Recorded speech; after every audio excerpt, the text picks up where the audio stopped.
औज़ुबिल्लाहिमिनश्शैतानिर्रजीम बिस्मिल्लाहिर्रहमानिर्रहीम। अस्सलाम वालेकुम डियर स्टूडेंट। आज हमारा लेक्चर नंबर 7 है जो कि फ्रीक्वेंसी डिस्ट्रीब्यूशन है। डियर स्टूडेंट, इससे पहले हमने जितने भी लेक्चर्स डिस्कस किए हैं मोस्टली जो है ना हमने थ्योरेटिकल बल्कि पूरा हमने जो है ना थ्योरेटिकल जो है ना पॉइंट ऑफ व्यू से हमने देखा है या कुछ डेफिनेशंस वगैरह को हमने डिस्कस किए हैं। आज के लेक्चर के बाद से इंशाअल्लाह जो है ना आपके न्यूमेरिकल स्टार्ट हो जाएंगे। तो पहला हमारे पास है जी फ्रीक्वेंसी डिस्ट्रीब्यूशन। इसके बारे में मैं आपको थोड़ा कुछ बता दूं। फ्रीक्वेंसी डिस्ट्रीब्यूशन जो है ना, जब आपके पास जो कलेक्टेड डेटा होता है, ठीक है, ये क्वेश्चंस जो है ना शायद आप लोगों के जहन में भी होंगे कि चलो 8 से 10 तक के डेटा है या 5 डेटा है या इस तरह के कम आपके पास डेटा है तो उनके ऊपर फर्दर कैलकुलेशंस करना, ठीक है ना, एज सच कोई इतना बड़ा इशू नहीं है। ठीक हो गया। उसको हम simply plus minus multiply divide या उससे आगे जाके आप इसकी अर्थमेटिक मीन वगैरह फाइंड करेंगे, वेरिएशंस मालूम करेंगे, कुछ भी मतलब कोई भी कैलकुलेशंस करनी हो तो डेटा जब आपके पास थोड़ी बहुत हैं तो इतना जो है ना वो कोई इशू नहीं होता। ठीक है। लेकिन बाज औकात ऐसा होता है कि आप जब डेटा कलेक्ट करते हैं तो वो जो डेटा जो है ना वो बहुत ज्यादा होता है। ठीक है। और उसमें ऐसे भी वैल्यूज हो सकता है कि वो बार बार रिपीट भी हो रहा होता है। ठीक है। तो उस वक्त हम अपनी कैलकुलेशंस को आसान करने के लिए हम उस डेटा की जो है ना क्लासिफिकेशन करके डिफरेंट क्लासेस हम बना के जो है ना एक टेबल हम बनाते हैं। ठीक है ना। उसकी फ्रीक्वेंसी को हम साथ में लिख देते हैं तो इसको कहते हैं फ्रीक्वेंसी डिस्ट्रीब्यूशन। ठीक हो गया। तो जब डेटा आपके पास जब आप कलेक्ट करते हैं डेटा, ठीक है ना, तो कलेक्ट करने के बाद उस पे आपने कोई स्टैटिस्टिकल ट्रीटमेंट नहीं किया हुआ होता, कोई रॉ डेटा होता है, वो अनग्रुप डेटा होता है। ठीक हो गया। अनग्रुप डेटा भी कहते हैं उसको, the data which never undergone any statistical treatment. ठीक हो गया। लेकिन जब आप उसी डेटा की क्लासिफिकेशंस करके कुछ क्लासेस बना के साथ में उसकी फ्रीक्वेंसी को भी लिख देते हैं तो उसको ग्रुप डेटा कहलाते हैं। ठीक हो गया। ये आगे इंशाल्लाह आप मजीद स्लाइड्स पढ़ेंगे तो ये चीज आपका क्लियर हो जाएगा। ठीक है जी। तो frequency distribution is a tabular arrangement of data into classes according to the size or magnitude along with corresponding class frequencies। ठीक है। तो ये इसमें जो समझने वाली बात है क्लास फ्रीक्वेंसीज, वो आगे जाके हम पढ़ेंगे। फ्रीक्वेंसी कहते हैं ना, फ्रीक्वेंसी की डेफिनेशन है the number of values fall in each class. ठीक है। The most repeated value in data, sorry the repeated value in data, यानी आपके पास जो डेटा है उसमें से मिसाल के लेट सपोज एक 3 है वैल्यू, ठीक है ना, तो वो 3 कितनी बार रिपीट्स हुआ है, या 5 है वो कितने बार रिपीट्स हुआ है। आप डेटा कलेक्ट कर रहे हैं तो आपके पास डेटा लेट सपोज हम कहते हैं वो आपके पास एज वाइज आप क्लास बनाते हैं। ठीक है। वो लोग जिनकी एज जो है ना लेट सपोज 10 to 20 हो, वो लोग एक क्लास ये 10 to 20 वाले, दूसरी क्लास 20 to 30 वाले, तीसरी क्लास 30 to 40 वाले, इस तरह से।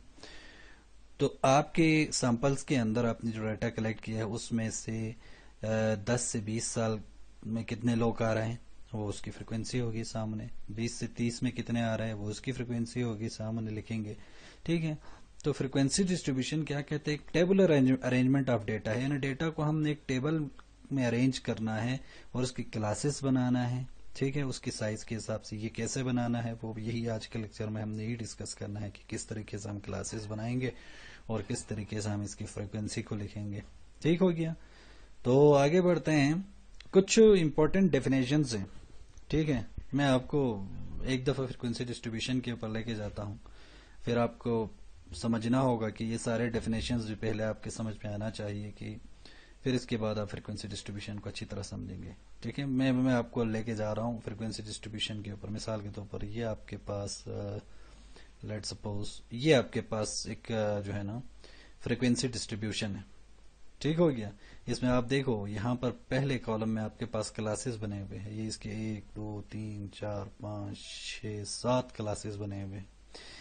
कुछ इधर भी कुछ क्लासेस है इसी का सेम है लेकिन थोड़ा डिफरेंट है, इधर क्लासेस है, इधर क्लास बाउंड्रीज लिखा हुआ है, ये एक टेली है, ये एक फ्रीक्वेंसी है।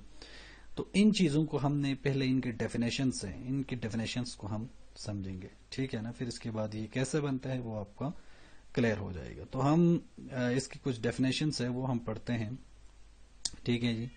सम इंपॉर्टेंट डेफिनेशन, सबसे पहले आते हैं जन ग्रुप डेटा। कहते हैं data which have not been arrange in a systematic order is called group data और रॉ डेटा। जैसे पहले भी हम डिस्कस कर चुके हैं, ऐसा डेटा जिसको आपने एक सिस्टमेटिक वे में अरेंज नहीं किया हुआ, यानी उसके असेंडिंग डिसेंडिंग ऑर्डर में आपने उसको नहीं लिखा हुआ, ठीक है। पहले भी कई बार हम इसको डिस्कस कर चुके हैं। जैसे आप क्वेश्चन पूछते हैं, जो इन्फॉर्मेशन आपको मिलते हैं आप लिखते हैं, वो आपको क्या हो जाएगा, अनग्रुप डेटा हो जाएगा, रॉ डेटा हो जाएगा। ग्रुप डेटा फिर क्या है, data presented in the form of frequency distribution is called group data. जब आप उसी डेटा को फ्रीक्वेंसी डिस्ट्रीब्यूशन की फॉर्म में लिखते हैं, यानी उसकी क्लासेस आप बनाते हैं, उसकी फ्रीक्वेंसी आप लिखते हैं, तो इसको क्या कहते हैं, ग्रुप डेटा कहते हैं। तो एरे क्या है जी, numerical raw data is arrange in ascending और descending order is called an array, ठीक है। और जब जो आपके पास जो रॉ डेटा होता है, ठीक है ना, कोई तरतीब से नहीं होता, जैसे आपने क्वेश्चन पूछा, आपको इन्फॉर्मेशन मिला आपके पास, वो आपने लिख लिया, ठीक है। पहले स्टूडेंट से मैंने पूछा कितने मार्क्स हैं, उसने कुछ बताया, दूसरे स्टूडेंट से, तीसरे स्टूडेंट, चौथे, पांचवें, तो वो डिफरेंट, वो अपना मार्क्स बताते हैं, तो वो कोई तरतीब से आना उसका जरूरी नहीं है, वो रॉ डेटा होता है। जब आप उसको असेंडिंग या डिसेंडिंग ऑर्डर में लिखते हैं, उसको क्या कहते हैं, एरे। एरे के कुछ एग्जाम्पल यहाँ पे एक दिया हुआ है, ठीक है। जैसे 6 4 13 7 10 16 19, लेट सपोज ये जो है ना ऑब्टेन मार्क्स है कुछ स्टूडेंट्स के, तो आप देख लीजिए किसी तरतीब में नहीं है। तो इसकी असेंडिंग ऑर्डर जब आप छोटे से बड़े की तरफ लिखेंगे तो ये इसका एरे बनेगा 4 6 7 10 13 16 एंड 19, और डिसेंडिंग ऑर्डर बड़े से छोटे की तरफ लिखेंगे तो ये इसका बन जाएगा, ठीक हो गया।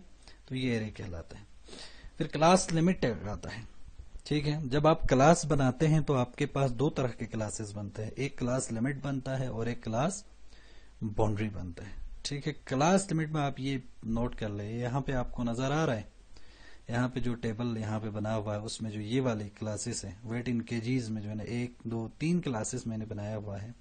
उन क्लासेस को आप देख ले, पहली क्लास की जो ऊपर वाली अपर क्लास जो वैल्यू है 60 और 64 है ना, 64 दूसरी वाली क्लास की पहली वैल्यू क्या है 65, ये दोनों ओवरलैप नहीं करेगा, ये दोनों एक जैसे नहीं आएगा तो उसको क्लास लिमिट कहेंगे। इसी तरह दूसरी क्लास की आखिरी वैल्यू और तीसरी क्लास की पहली वैल्यू को आप देख ले, ये 69 है और ये वाला क्या है 70 है, ये दोनों भी आपस में मैच नहीं करेगा, एक जैसे नहीं आएगा, ओवरलैप नहीं करेगा।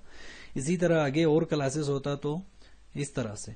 तो पहली क्लास की, अब ये एक बात आप यहाँ पे एक चीज नोट कर लें, ये जो 60 64 65 69 70 74 जो है ना, उसमें से ये 60 है, ये 65 है, ये 70, इनको कहते हैं लोअर क्लास लिमिट, ठीक हो गया। क्या कहते हैं, लोअर क्लास लिमिट। किसी भी क्लास की जो पहली वैल्यू होती है उसको कहते हैं लोअर क्लास लिमिट, और वो जो दूसरी वैल्यू होते हैं, जैसे पहली क्लास के 64 है, फिर ये 69 है, फिर ये 74 है, इनको क्या कहते हैं, अपर क्लास लिमिट कहते हैं, ठीक है।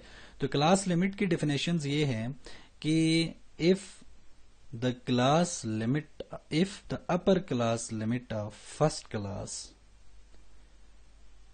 does not overlap lower class limit of second class and upper class limit of second class does not overlap lower class limit of third class and so on is called class limit, ठीक है। Confuse हो गए, confuse होने वाली कौन सी बात है यार इसमें। पहली क्लास की अपर क्लास लिमिट, दूसरी क्लास की लोअर क्लास लिमिट एक जैसे ना हो, ओवरलैप ना करता हो। इसी तरह दूसरी क्लास की अपर क्लास लिमिट, तीसरी क्लास की lower class limit, and so on, इसी तरह से आते जाए, वो एक जैसे ना आए तो उसको कहते हैं क्लास लिमिट, ठीक हो गया, क्लियर है ना। तो जैसे इस एग्जाम्पल के अंदर ये जो टेबल बना के दिया हुआ है उसमें 3 क्लास है, एक क्लास 60 से 64 वेट वाले है केजी, ठीक है ना, हमने अपने पॉपुलेशन को डिवाइड किया है वेट के हिसाब से, तो वो लोग जिनकी 60 केजी से 64 केजी है वो इस पहली क्लास में आ गया। दूसरी कैटेगरी या क्लास क्या है, जिनकी 65 से 69 तक है, और तीसरी जिनकी 70 से 74 तक है। इस तरह से हमने 3 क्लासेस बनाए। तो इन 3 क्लासेस में आप देखेंगे 2-2 वैल्यूज है हर क्लास के अंदर। पहली जो वैल्यू लोअर क्लास लिमिट होती है और दूसरी जो वैल्यू है वो अपर क्लास लिमिट होता है।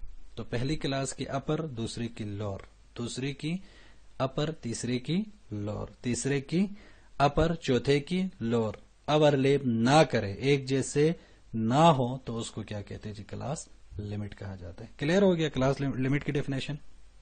ठीक है। The variant value of the classes और groups are called the class limit. ठीक है, ये वेरिएंट वैल्यू, ठीक है ना, जो डिफरेंट वैल्यूज है क्लासेस की, उसको कहते हैं। The smaller value of the class is called lower class limit. उसमें से जो छोटी वैल्यू है, जो पहली वाली है, वो उसको लोअर क्लास लिमिट कहते हैं। And the larger value is called upper class limit. Class limit are also called inclusive classes. इस क्लास लिमिट को क्या कहते हैं जी, इंक्लूसिव। इंक्लूसिव इसलिए कहते हैं क्योंकि 60 से 64 तक है, तो वो लोग जिनकी वेट 60, 61, 62, 63 और 64 हो वो पहली क्लास में आता है। फिर आगे 65 से, मतलब ये जो 64 वो पहली क्लास में आएगा, दूसरे में नहीं आएगा। और दूसरे का जो 69 है वो दूसरे में आएगा, वो इधर तीसरे में नहीं आएगा। हालांकि जब इसके बाद हम क्लास बाउंड्री को पढ़ेंगे तो वो एक्सक्लूसिव होता है, उसमें ये पहली वाली 64 जो है ना वो पहली क्लास का हिस्सा नहीं होगा, बल्कि वो दूसरे में आ जाएंगे। ठीक है, वो आगे आपका क्लियर हो जाएगी। For example, let us take the example. Class आपके पास है 10 to 19। The smaller value 10 is lower class and the larger value 19 is upper class limit. ठीक है स्टूडेंट, क्लियर हो गया? कोई भी कंफ्यूजन इसमें है तो आप पूछ सकते हैं, ठीक है ना, व्हाट्सएप पे मुझसे पूछ लेना। फिर इसके बाद हम आते क्लास बाउंड्री। इजी का अपोजिट है, यही टेबल मैंने यहां पे उठाया, आप देख लें, सेम टू सेम। फर्क क्या है, इधर 64 था, फिर जाके इधर 65 से शुरू होता था, लेकिन अभी इधर 65 पे खत्म हुआ है, तो दूसरी क्लास भी 65 से ही शुरू हो रहा है। फिर 70 पे खत्म हो रहा है, तो तीसरी क्लास 70 से ही शुरू हो रहा है। फिर 75 पे खत्म हो रहा है, एक और क्लास होता तो वो भी 75 पे ही शुरू होना था। ठीक हो गया ना?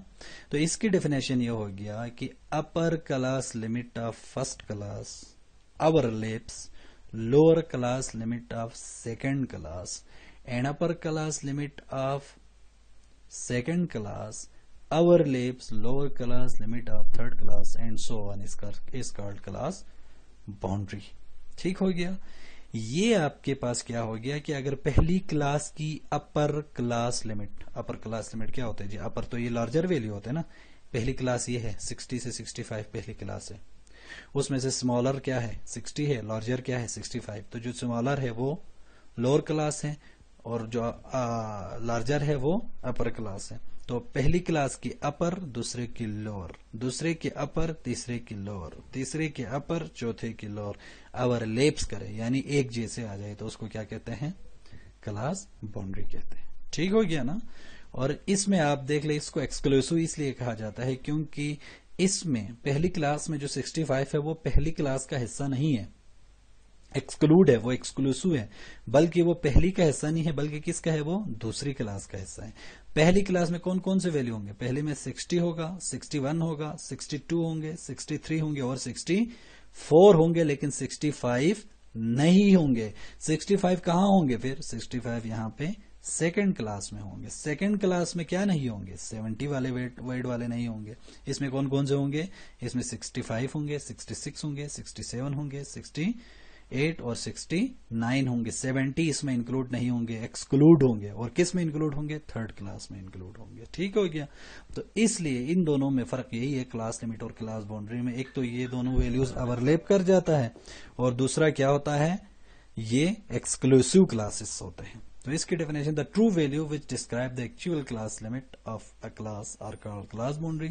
Smaller value is called the lower class boundary. जैसे पहले क्लास लिमिट के अंदर हमने लोअर क्लास लिमिट कहा था, अब ये क्लास बाउंड्री है, एक जैसे आ रहा है ना, तो उसको हम क्लास लोअर क्लास बाउंड्री कहेंगे, और जो लार्जर वैल्यू है क्लास की उसको हम अपर क्लास बाउंड्री कहेंगे। It is important to note that the upper class boundary of class coincides और ओवरलैप्स एक ही लफ्ज हैं, ठीक है ना, इनका एक ही मतलब है, यानी एक जैसे होना, ठीक है। पहली क्लास की अपर और दूसरी क्लास की लोअर एक जैसे होता है। coincides with the lower class boundary of the next class. Class boundary are also known as exclusive. ये आपके पास इसकी एग्जांपल है, ठीक हो गया। तो क्लास लिमिट और क्लास बाउंड्री में जो है ना आपको डिफरेंशिएट्स करना आना चाहिए, ठीक है। और एक और चीज यहाँ पे मैं आपको बता दूं कि जो डेटा हमने पहले डेटा के डेफिनेशंस के अंदर हमने किया था कि जो है ना एक कंटिन्यूअस और डिस्क्रीट डेटा की हमने बात की थी। तो डिस्क्रीट के अंदर जो है ना ये मोस्टली हम क्लास लिमिट को यूज करते हैं और कंटिन्यूअस के अंदर हम क्लास बाउंड्री को यूज करते हैं। क्यों करते हैं वो उसी के डेफिनेशन से आपको मालूम होगा। तो डिस्क्रीट में हमने कहा था जंपिंग पॉइंट है, वो दो पॉइंट्स के दरमियान में पॉइंट को मिस करता है, ठीक है।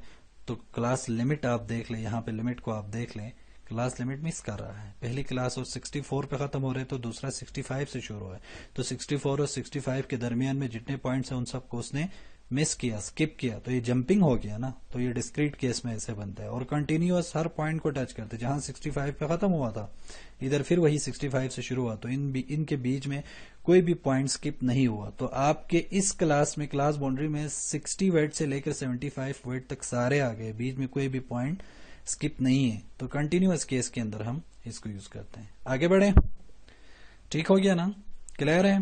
हाँ, अब आगे हम बढ़ते हैं जी, कुछ और डेफिनेशन है। क्लास मार्क या मिड पॉइंट, ये भी जरा आप इसको कर लें, ठीक है। तो दो क्लास बाउंड्रीज को, ठीक है ना, अपर और लोअर जो क्लास है उनको प्लस करके हम 2 पे डिवाइड करते हैं, तो वो आपके पास क्लास मार्क भी उसको कहते हैं या क्लास बाउंड्री भी कहते हैं। देखें जी, क्लास मार्क और mid point is the mean of lower and upper class limit और बाउंड्रीज। ये जो आप क्लासेस आपके पास आपने बनाया था 60 और 65 था, इन दोनों को प्लस करो और 2 पे डिवाइड करो, जो भी आंसर आएगा वो इस क्लास का क्या होगा, मिड पॉइंट होगा या इस क्लास का क्लास मार्क होगा। इसी तरह दूसरी क्लास 65 और 70 है, 65 प्लस 70 डिवाइडेड बाई 2, और इसी तरह 70 प्लस 75 डिवाइडेड बाई 2, ठीक हो गया। तो ये एक एग्जाम्पल यहाँ पे हम लेते हैं। एग्जाम्पल है क्लास मार्क और mid point of class 60 and 69। तो इस क्लास का 60 और 69 जो क्लास है उसका मिड पॉइंट क्या होगा, मिड पॉइंट भी कहते हैं इसको, इसका एक और नाम क्लास मार्क भी कहते हैं। वो क्या होगा, 60 प्लस 69 डिवाइडेड बाई 2, तो ये था 64.5, ठीक है। ये तो सिंपल है, इसमें कोई हार्ड एंड फास्ट कोई रूल नहीं है कि इसको समझने में मुश्किल हो।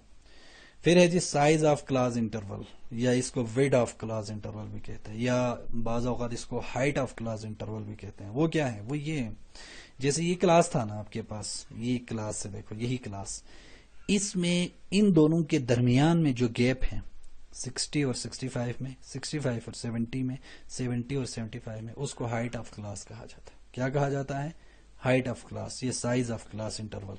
तो 65 माइनस 60 कितना होता है, 5, 70 माइनस 65 कितना होता है, 5, 75 माइनस 70 कितना होता है, 5। ये भी आप नोट कर ले, ये आपस में इक्वल भी होते हैं इनके जो क्लास की जो साइज है, ठीक हो गया। Difference between the upper and lower class boundary, not between class limit, ठीक हो गया। ये आप नोट कर लें। इसके अंदर भी एक फलसफा है कि क्यों क्लास लिमिट के डिफरेंस नहीं लेते, सिर्फ क्लास बाउंड्री का क्यों लेते हैं, ठीक है ना। ये चीज आपने, अभी मैं इसको क्लियर करता हूं। अभी फिलहाल इसकी डेफिनेशन समझ लें कि क्लास बाउंड्रीज के अपर क्लास और लोअर क्लास बाउंड्री के डिफरेंस को हम क्या कहा जाता है, क्या कहा जाता है, हाइट ऑफ क्लास इंटरवल, ठीक हो गया, हाइट ऑफ क्लास इंटरवल। या आप इसको एक और तरीके से भी मालूम करते हैं, जैसे आपने पहले इससे पहली स्लाइड में मिड पॉइंट मालूम किया था ना, तो दो सक्सेसिव मिड पॉइंट का आप डिफरेंस ले लें। Difference between two successive mid point is called size of class interval. जैसे आप दो क्लास का आप मिड पॉइंट्स को, पहली वाली का मिड पॉइंट और दूसरी क्लास के मिड पॉइंट, इन दोनों का डिफरेंस ले लें, तीसरे का दूसरे के साथ ले लें, चौथे का तीसरे के साथ ले लें, किसी दो सक्सेसिव का मतलब एक के बाद दूसरा, दूसरे के बाद तीसरा, तो वो भी आपके पास sides of class interval H से डिनोट किया जाता है। इसको स्मॉल एच से, किससे, स्मॉल एच से इसको डिनोट किया जाता है। हाइट ऑफ क्लास इंटरवल या साइज ऑफ क्लास इंटरवल या विड्थ, क्लास विड्थ भी इसको कहते हैं, ठीक हो गया।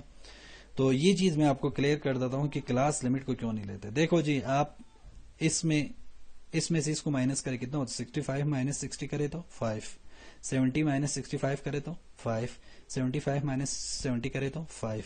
हाइट इसका, साइज ऑफ क्लास इंटरवल इसका क्या आ गया, 5 आ गया ना सबके। अब इधर लेते हैं, क्लास लिमिट को जरा ले लें। 64 माइनस 60 4, 69 माइनस 65 4, 70 माइनस 4, इधर भी 4 4 आ रहा है।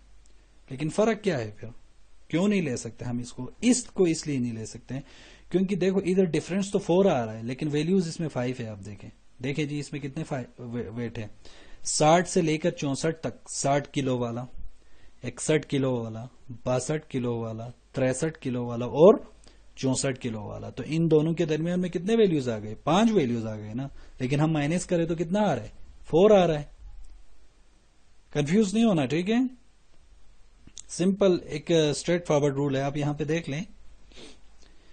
उधर इधर हम क्लास बाउंड्रीज में हम माइनस करें तब भी 5 आ रहा है, ऐसे गिने तब भी 5 आ रहा है, ठीक है। गिन लो इसमें कितने वेट्स आ रहे हैं। हमने पहले कहा था ये आपके पास एक्सक्लूसिव क्लास होते हैं तो 65 इसमें शामिल नहीं होते। तो इसमें कौन कौन से वेट इसमें आ गए, इसमें 60 वेट वाले आ गए, 1 हो गया। 61 वेट वाले आ गए, 2 हो गया। 62 वेट वाले आ गए, 3 हो गया।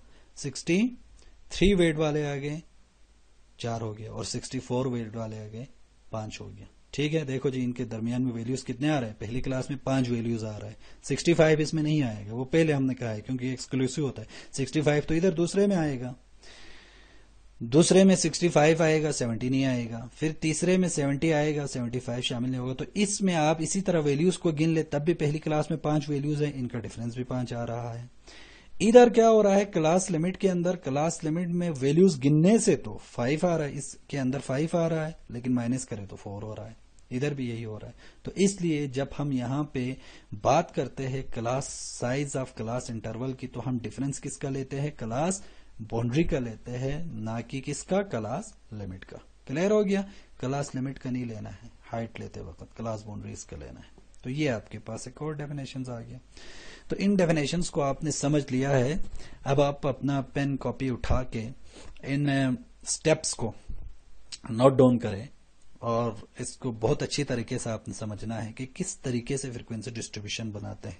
अनग्रुप डेटा से ग्रुप डेटा हम बना रहे हैं, तो उसके लिए सबसे पहला स्टेप है find the range of the data.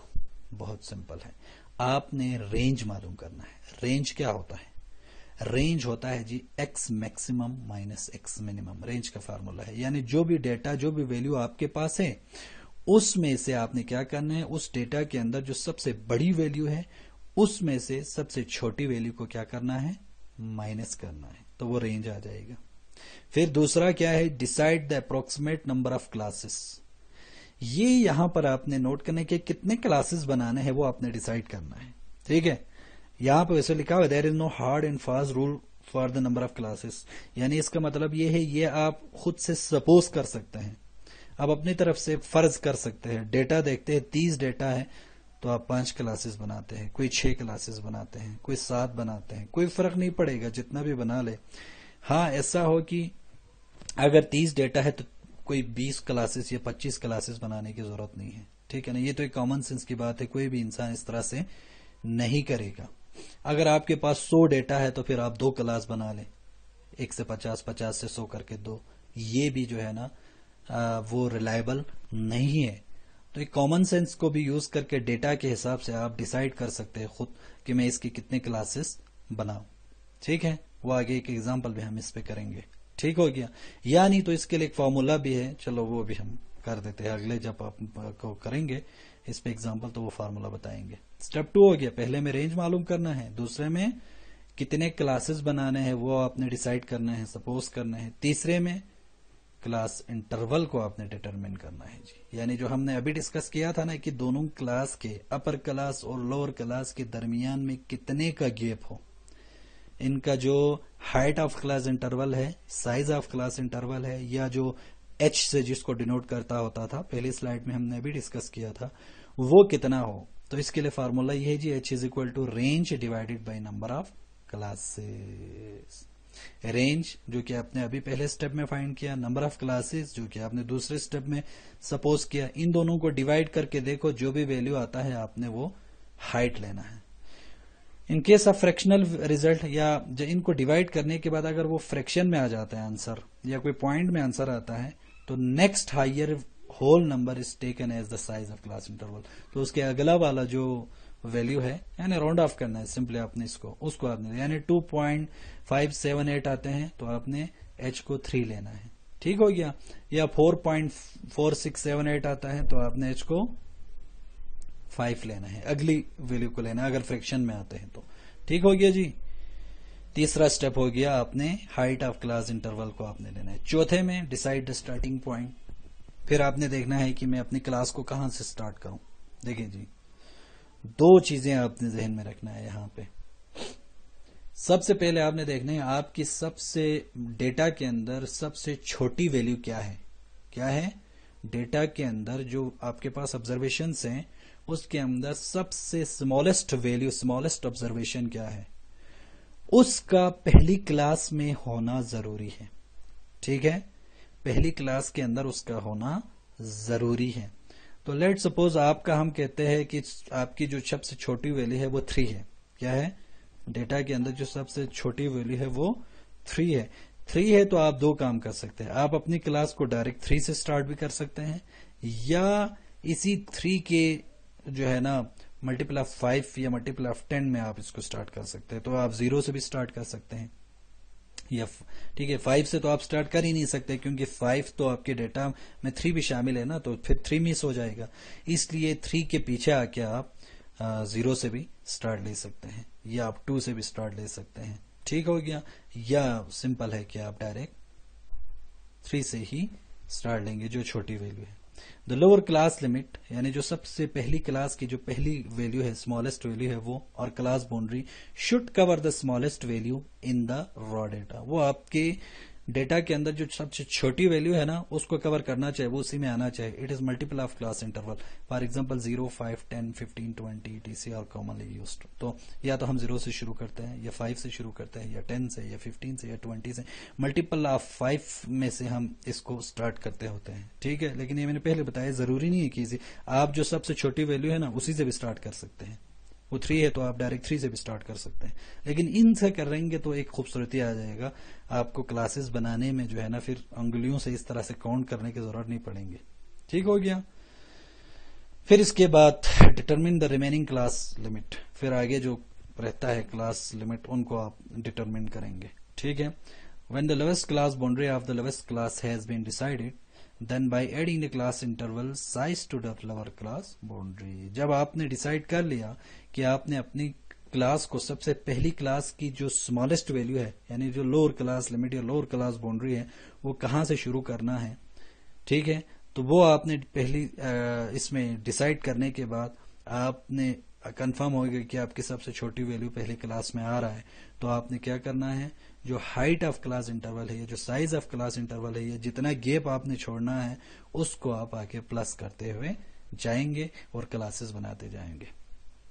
तो distribute the data into respective classes, फिर आपके डेटा को आपने अपने क्लासेस में आपने डिस्ट्रीब्यूट करना है, जिससे all the observation are marked into respective classes by using टेलीबार। टेलीबार आगे मैं आपको समझा दूंगा, टेली मार्क्स भी कहते हैं, टेलीबार भी कहते हैं, फ्रीक्वेंसी डिस्ट्रीब्यूशन में बहुत काम आता है ये method, which is suitable for tabulating the observation into respective classes. The number of telebars is counted to get the frequency against each class. The frequency of all the classes is noted to get group data or frequency distribution of that data. The total frequency column must be equal to the number of observation. तो हम एक example पे आते हैं तो वो आपका clear हो जाएगा, ठीक हो गया जी। ये इसके स्टेप्स थे। अब आप इसके एग्जांपल करते हैं। एक दो एग्जांपल मैं यहाँ पे करूंगा, एक मैं डिस्क्रीट केस के लिए करूंगा और एक मैं कंटिन्यूअस के लिए करूंगा, ठीक है। देखिए जी, एक एग्जांपल है डिस्क्रीट केस के लिए। Survey was taken in Maple Avenue, in each of 20 homes people were asked how many cars were registered to their household.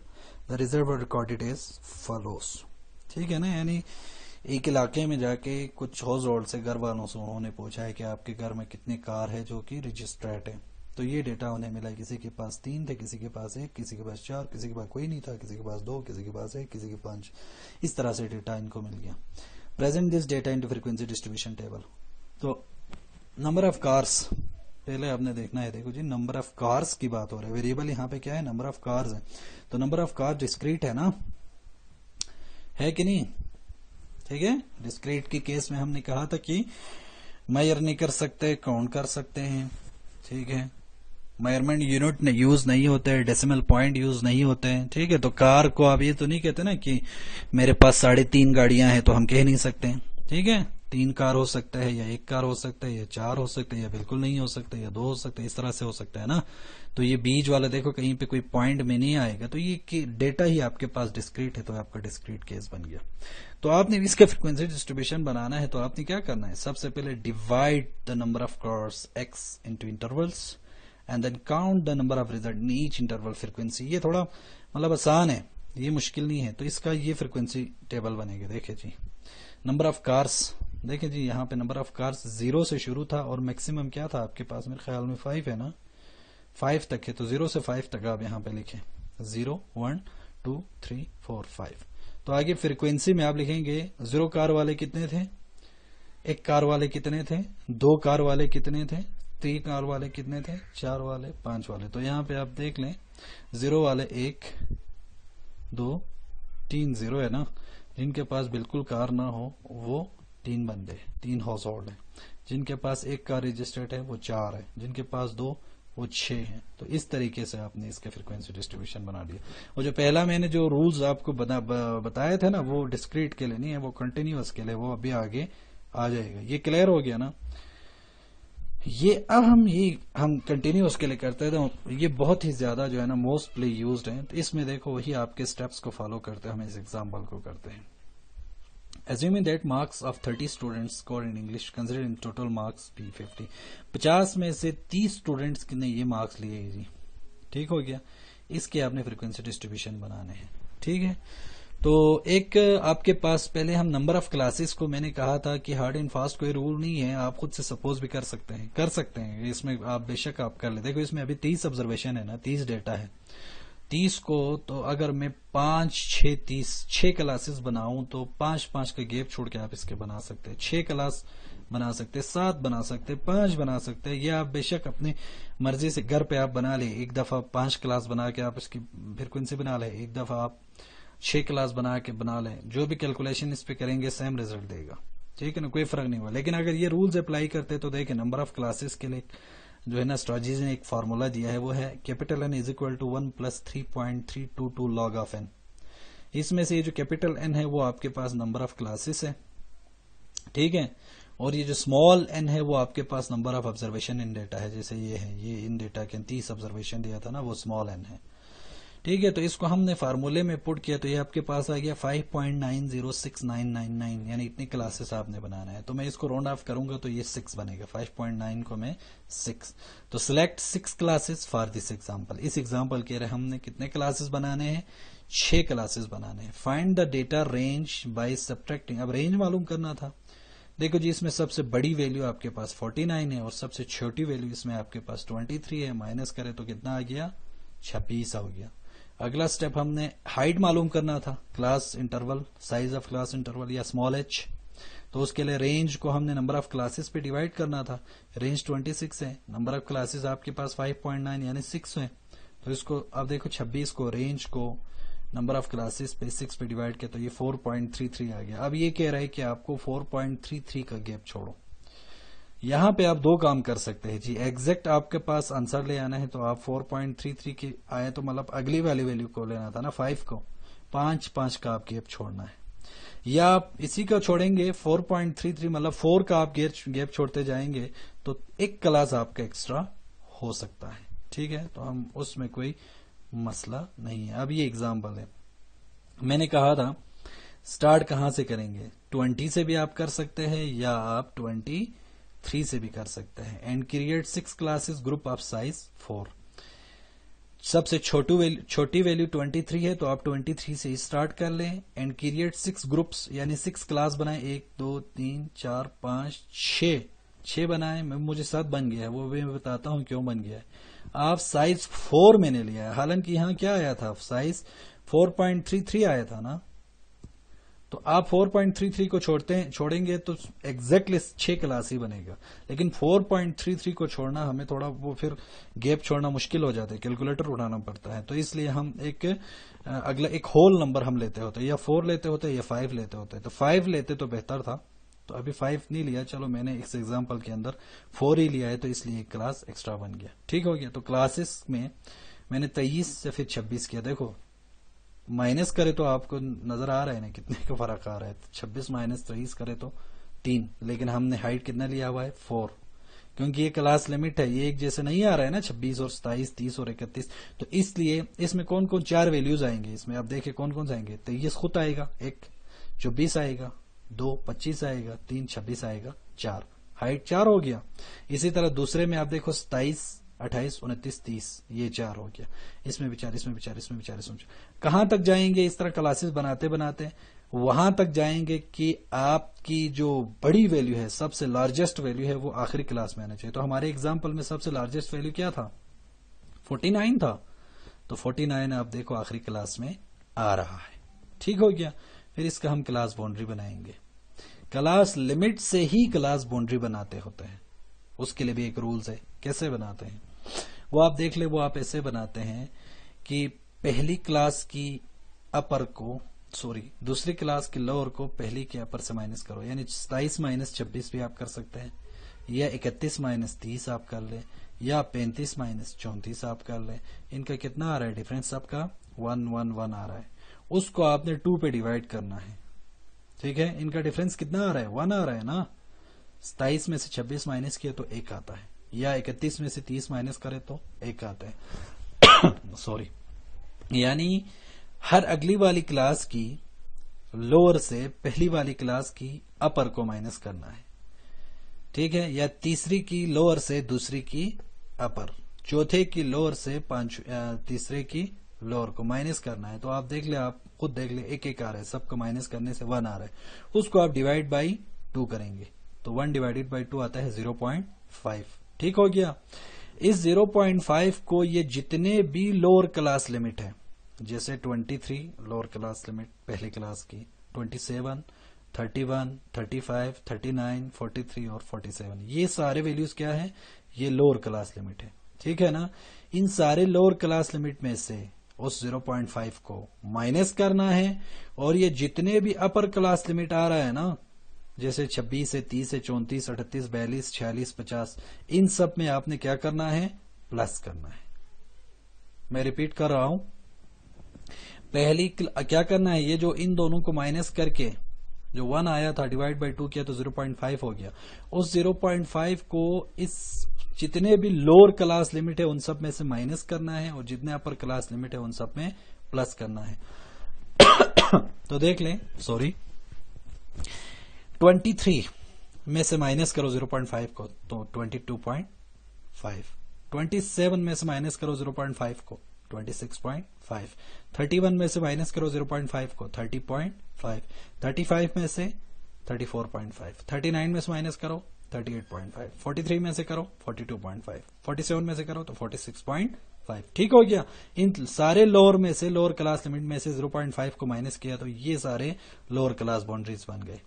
अब जितने अपर क्लास लिमिट है उन सब में 0.5 को प्लस करो तो 26 प्लस 0.5 26.5, फिर 30 प्लस 0.5 30.5, 34 34.5, फिर 38 था 38.5, 42.5 46.5 और आखिर में 50 था, तो ये आपके पास 0.5 प्लस करने से 50.5 बन गया। तो आप देख ले, ये सारे आप ओवरलैप कर रहा है, पहले के अपर दूसरे के लोअर 26.5 26.5 एक जैसे आ गए, दूसरे के अपर तीसरे के लोअर 30.5 30.5, फिर आगे आप इसी तरह देखते जाएं तो क्या हो रहा है, क्लास बाउंड्री की डेफिनेशंस पूरे हो रहा है कि पहली क्लास की अपर क्लास बाउंड्री दूसरे क्लास की लोअर क्लास बाउंड्री के साथ एक जैसा होगा, ओवरलैप होगा, कोइंसाइड करेगा, और दूसरी क्लास की अपर क्लास बाउंड्री तीसरी क्लास की लोअर क्लास बाउंड्री से एक जैसा होगा, ओवरलैप करेगा, एंड सो ऑन, इसी तरह आगे होता जाएगा क्लास खत्म होने तक। तो ये आपके पास क्लास बाउंड्री बन गया। अब आप माइनस करके देखिए हाइट बराबर आता है कि नहीं, आपके समझ में आ जाएगा। तो क्लास बाउंड्री को माइनस करो, 26.5 माइनस 22.5 4। हाइट साइज ऑफ हमने कितना लिया था, साइज क्लास की 4 लिया था ना, हमारा फार्मूले से 4 आया था, 4.33 आया था, तो हमने 4 कहा था ना उसको राउंड ऑफ करके। तो आप देख ले यहाँ पे 4 आ रहा है। फिर 30.5 माइनस 26.5 अगेन 4 आ रहा है। तो इन सब के डिफरेंस जो हाइट है, इनमें जो फर्क है वो कितना आ रहा है, 4 आ रहा है। ठीक है जी, ये क्लास लिमिट से हमने क्लास बाउंड्री बना लिया। अब हम आते हैं, ये क्यों बनाया, ये देखो जी स्टूडेंट्स, ये इंक्लूसिव और एक्सक्लूसिव में जो है ना अक्सर स्टूडेंट कंफ्यूज होता है। ये क्लास बाउंड्री ना भी बनाते तो फ्रीक्वेंसी डिस्ट्रीब्यूशन बन जाता था, ऐसी कोई बात नहीं थी, ठीक है। लेकिन फिर उसमें जो है ना वो कंफ्यूजन से रहती है कि 26 को मिसाल तो इधर हम 26 को हम इधर काउंट करें या इधर काउंट करें, ठीक है। या वो जो वही जो height of size of class interval 4 की बात की थी, तो इधर वो पूरा 4 नहीं हो रहा था माइनस करने से, 26 को माइनस 23 करे तो 3 आ रहा था। हालांकि 23 भी इसमें शामिल है ना, तो 4 ही होता है, 23 24 25 26 4 हो गए, फिर 27 28 29 30 4 हो गए। लेकिन ये कंफ्यूजन थी थोड़ी बहुत, तो इसलिए इस चीज को क्लियर करने के लिए हमने क्लास बाउंड्री बना दिया है। अब टेली पे आते हैं। टेली बी इस फ्रीक्वेंसी डिस्ट्रीब्यूशन में टेली का होना जो है ना जरूरी नहीं है, ठीक है, लेकिन आसानी के लिए भी हम इसको करते हैं। सॉरी अजान हो रहे हैं, 1 मिनट ब्रेक करते हैं। अच्छा जी, तो हम टेली की बात कर रहे थे। तो टेली को समझने के लिए पहले ये टेली के नीचे मैंने जो सिंबल्स लिखे हुए रोमन लेटर्स जो है ना, वो आप इसको पहले इसको समझ लें। ये मैं यहाँ पे लिख रहा हूँ, देखें यहाँ पर 1 के लिए हम ये लिखते हैं, ठीक हो गया।